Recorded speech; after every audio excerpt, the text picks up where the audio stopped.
Every one, अस्सलाम वालेकुम। तो बस अब अप्पू की बातें ही रह गई हैं हम लोगों के साथ। अप्पू हम लोग से बहुत मोहब्बत करते थे, बेटियां उनके लिए जान थी और बेटियों में उनकी जान बसती थी।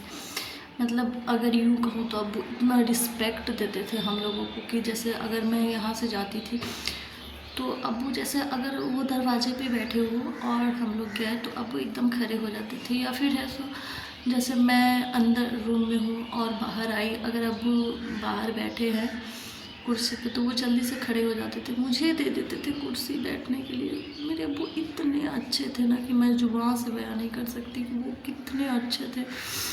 और कभी हम लोगों को तुम नहीं बोले, आप हमेशा आप करके बात करते थे। और कुछ भी हो, जैसे कुछ भी उनके सामने हो तो पहले हम लोगों को खिलाते थे फिर वो खाते थे। इतने अच्छे थे मेरे अब्बू। एक बार का वाक़या मैं आपके साथ शेयर करना चाहूँगी कि मैं करीब 10-11 साल की रही होगी और जब पहले अब्बू कहीं बाहर रहते थे और बाहर से जब अब्बू आते थे ना तो हम लोगों को इतनी खुशी होती थी, इतनी खुशी होती थी कि अब्बू बाहर से आ रहे हैं, हम लोगों के लिए क्या क्या लेके आ रहे हैं ये देखने के लिए एक्साइटमेंट होती थी। अब्बू से मिलना है इस चीज़ के लिए एक्साइटमेंट होती थी। तो एक बार सुबह के करीब 8-9 बजे का टाइम हो रहा था और पहले तो हम लोग दतमन से ही मुँह धोते थे, पहले कहाँ कोलगेट ब्रश इतना कोई इस्तेमाल करता था। तो मैं बांस का पेड़ होता है उससे मैं पतले पतले उसका जो है झाड़ियाँ निकलती है उससे, तो मैं वो पतली वाली झाड़ियों को काट रही थी, ऐसे हंसुआ जो होता है ना उससे मैं काट रही थी।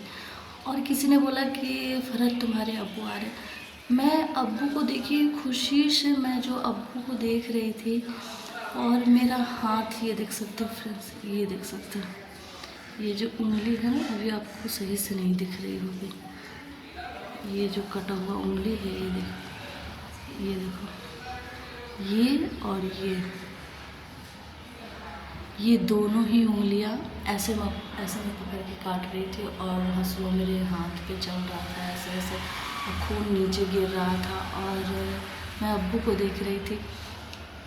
तब मेरा एकदम से जब दर्द हुआ तो मैं देखी उंगली तो मैं बस छोड़ छाड़ के बस अब्बू के पास जाके लिपट गई। जब अब्बू ने देखा ना मेरा उंगली, अब्बू जल्दी से गोद में उठाया मुझे और उन्होंने दवाई लगाया और पट्टी वगैरह की।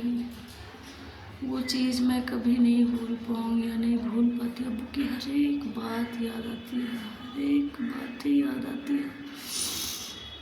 अगर नाइट में हम लोग छोटे छोटे थे, अगर नाइट में बिना खाए सो जाते ना तो अब्बू हम लोगों को उठा के खिलाते। अम्मी कभी कभी कहती भी कि छोड़ दीजिए ना, सो गई है गहरी नींद में।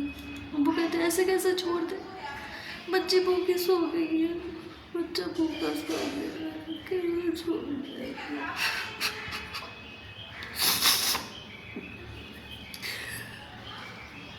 आज अब्बू हम लोगों को छोड़ के चले गए,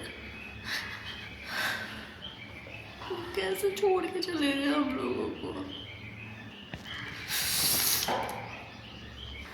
अब वो इतने नेक दिल इंसान थे, इतने नेक दिल इंसान थे, मेरा दिल कह रहा है कि मेरे अब्बू एकदम जन्नती है। जब मैं उनको देखी ना तो जैसे मानो वो सोए हुए हैं और वो हंस रहे हैं, एकदम हंसता हुआ चेहरा उनका। बिल्कुल भी ऐसा नहीं लग रहा था कि मेरे अब्बू का इंतकाल हो गया है। आज भी नहीं लगता मुझे कि मेरे अब्बू नहीं है मेरे साथ। जब मुझे याद आती है तो मेरा दिल फट जाता है कि मेरे अब्बू मेरे साथ नहीं है। मेरे अब्बू बहुत अच्छे इंसान थे, देखिएगा वो एकदम जन्नती है, मेरे अब्बू एकदम जन्नती है, मेरा दिल कह रहा है एकदम जन्नती है।